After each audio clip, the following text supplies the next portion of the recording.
It is the first Friday of October, which means that I've got a whole host of Halloween-honed builds lined up just for you. Now, I've done slashers, I've done classic movie monsters, I've even done just general creeps that go bump in the night. So, for this year, we're going for the hunters and slayers of those very terrors, starting with a big bad vampire hunter himself, Blade.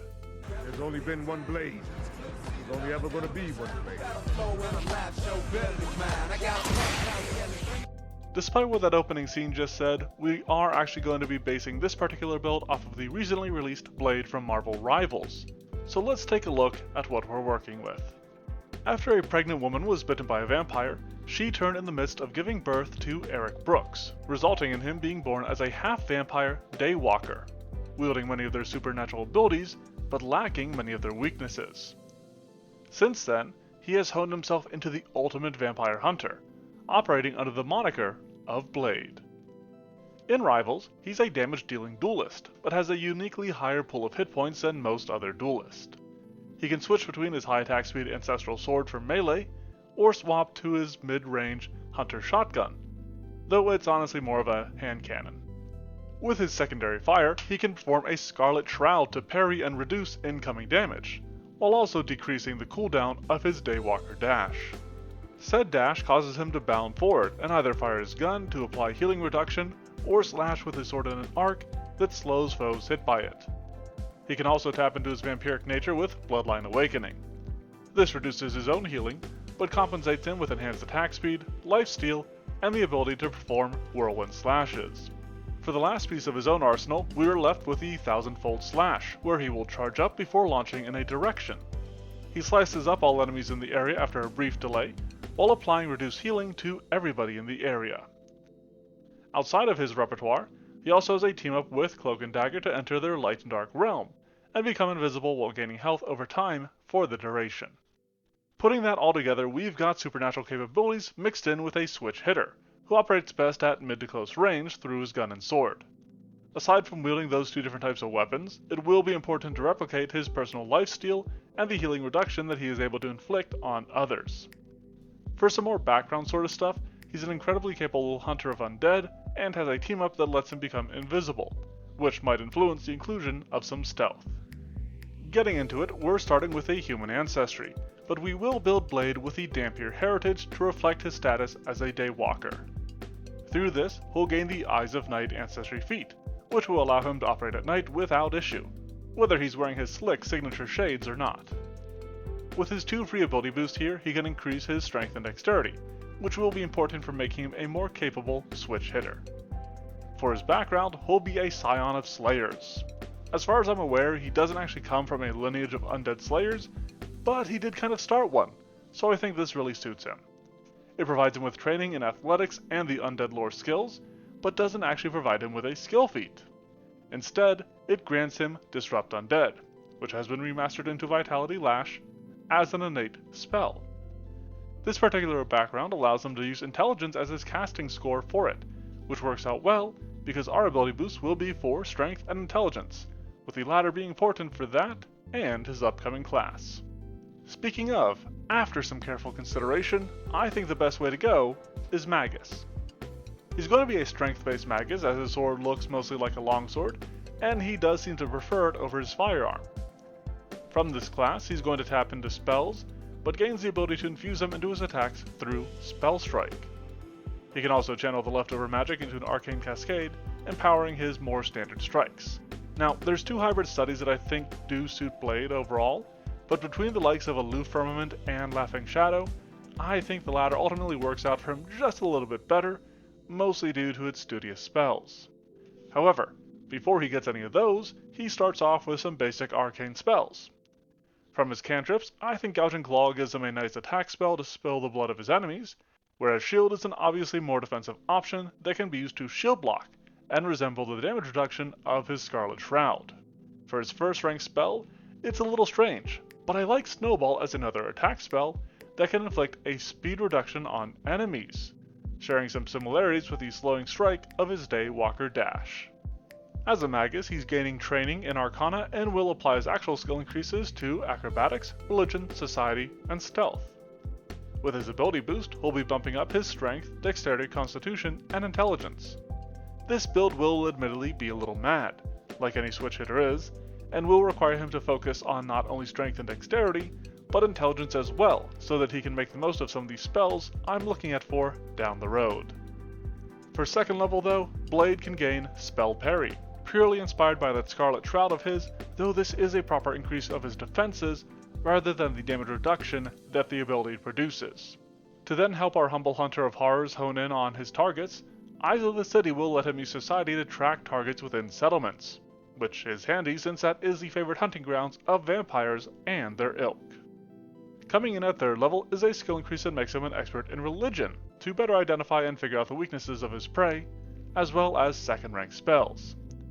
The one spell I would maybe want to point out from here is Invisibility, reflecting his team up with Cloak and Dagger, though it is more of a utility spell, so it can be hard for Magus to spare room for it.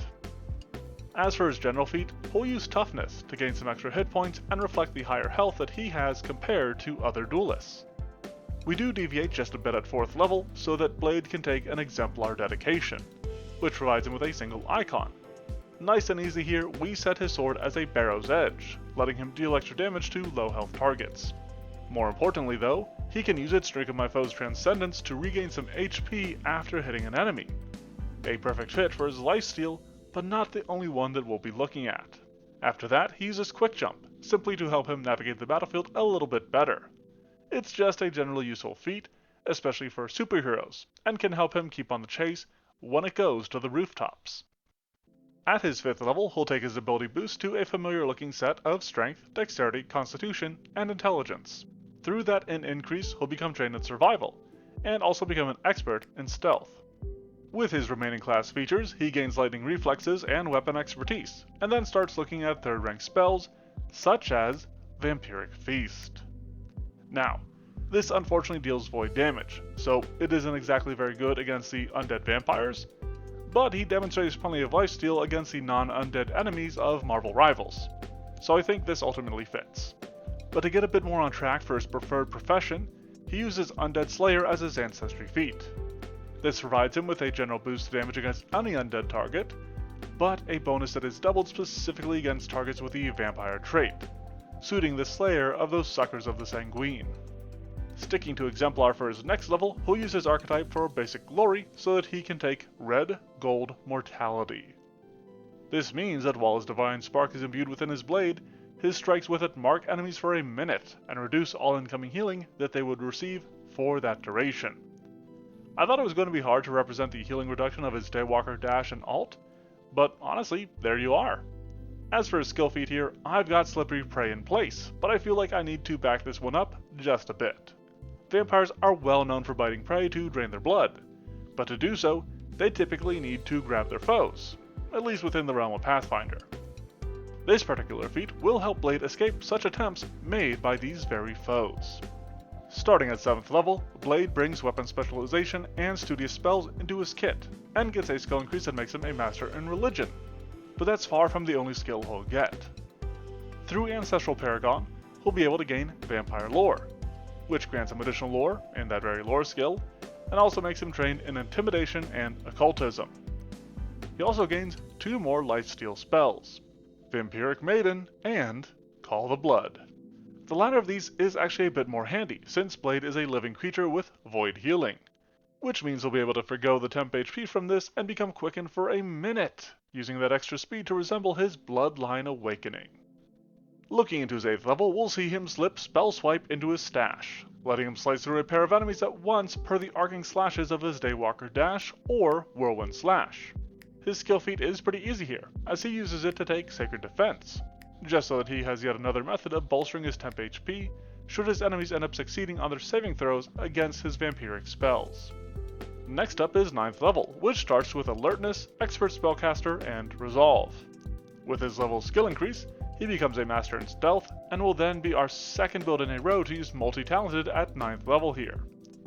Through this feat, he can gain a Witch Dedication, since it is an intelligence-based caster, and will want a patron that provides this persistent pursuant of predators with Divine Casting. I personally favor a Paradox of Opposites, but there's some other fun options out there for you. From this, he'll become trained in Thievery. And then we can talk 5th rank spells, because there is a big one here. I've talked about it plenty in previous builds, but Blood Feast is back as an arcane attack spell that inflicts the life-stealing effect that we've been on the lookout for. This will be Blade's bread and butter going forward, and between this and his Transcendence, we've got plenty of ways to keep him in the fight. Following from there, our Fighter of Foul Frights and Freaks fits in for ability boost to Strength, Dexterity, Constitution, and Intelligence. That increase to his int makes him train in Crafting, but is swiftly followed by his class feat, Basic Witch Spellcasting. He gets a whole host of spells from this, providing him with an extra casting of Vampiric Feast and perhaps something like Infused Vitality. Most notable here though is Reaper's Lantern, giving him yet another way to create some anti-healing effects that he can spread in an area around him.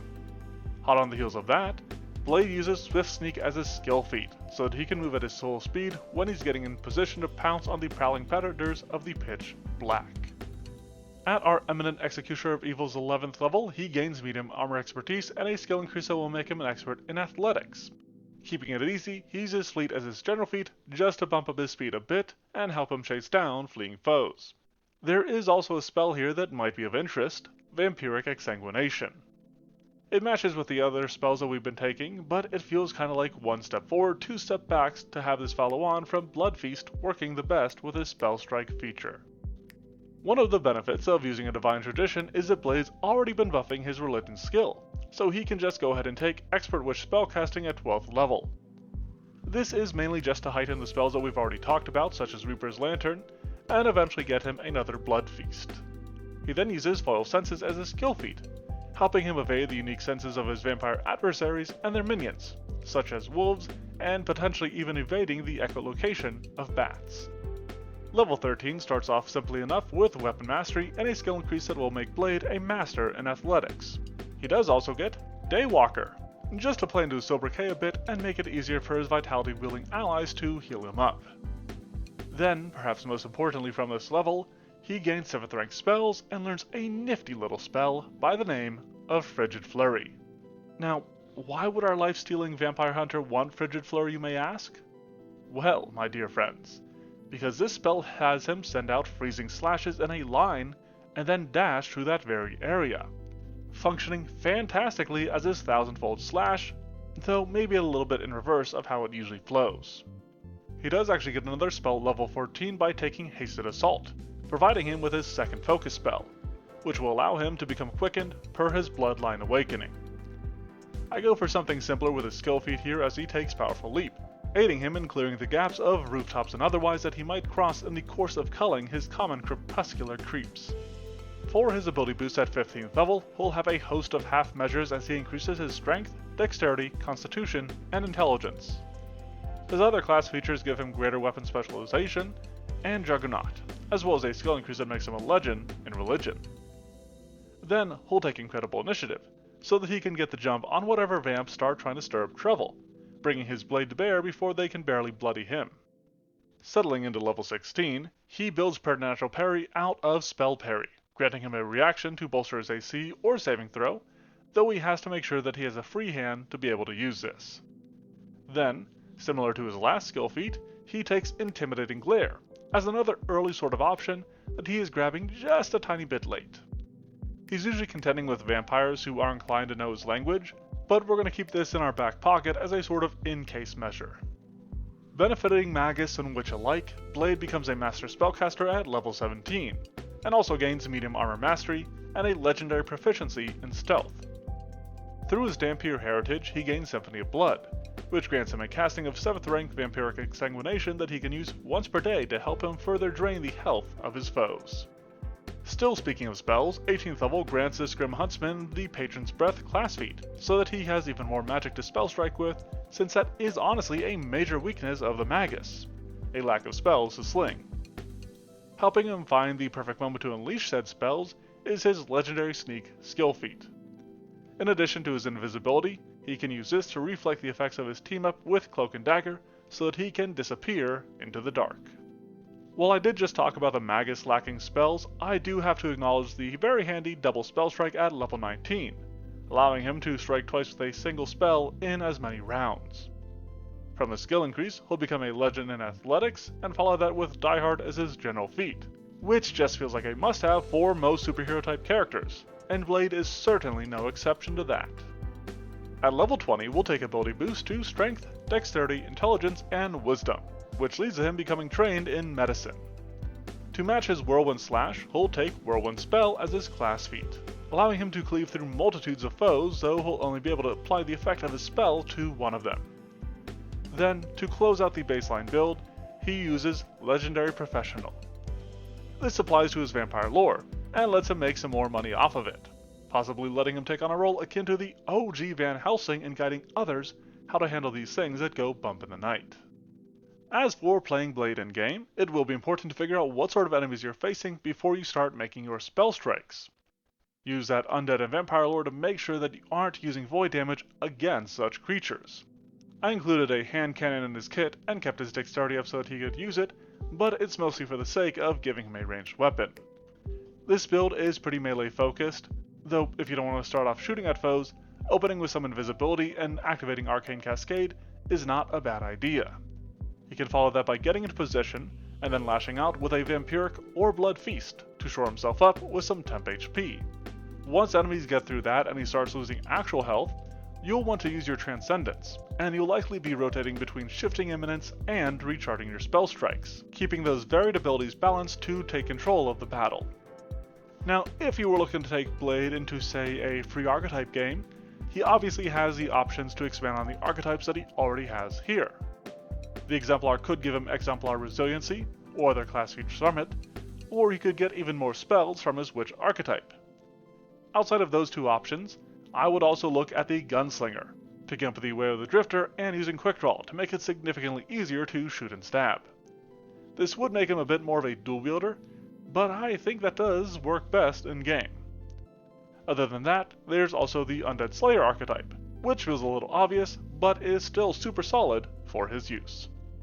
Dusk descends on this build, so before Blade gets to business, let's go ahead and review our build for him. Eric Brooks, better known as Blade, is a Dhampir human Laughing Shadow Magus who comes from a scion of Slayer's background. That Dhampir heritage of his serves to represent his half-vampiric nature, and even has the Daywalker feat to match the name that his prey has given him. The Undead Slayer and Vampire Lore feats will aid him in hunting his favorite prey, though he won't be wanting to wield his Vampiric Feast or similar spells against such foes, since those deal void damage. While he is a duelist, he uses feats such as Toughness and Die Hard, as well as some Constitution investment, to be a bit hardier than most.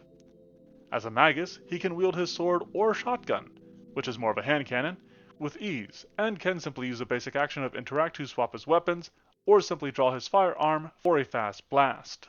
To cover his Scarlet Shroud, there's options such as Spell Parry and Preternatural Parry, though the damage reduction comes in the form of Shield, or by slipping Wooden Double into his spellbook. For his Daywalker Dash, a simple stride followed by an attack with his Bear's Edge will afflict foes with Red Guild Mortality and limit their healing, though for a slowing effect, you'll want to unleash a Spell Strike with a Snowball instead.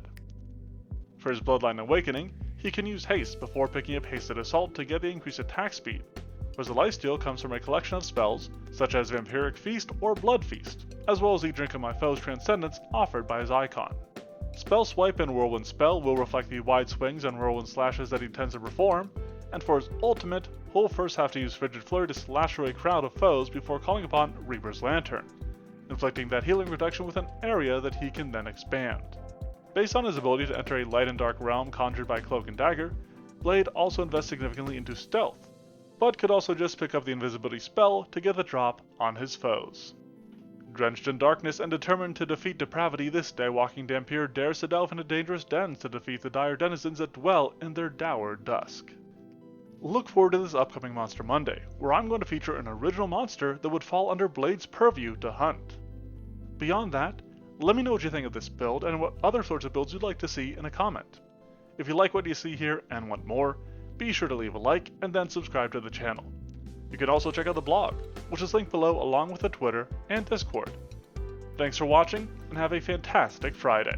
I'll fight to end the darkness that spawned me.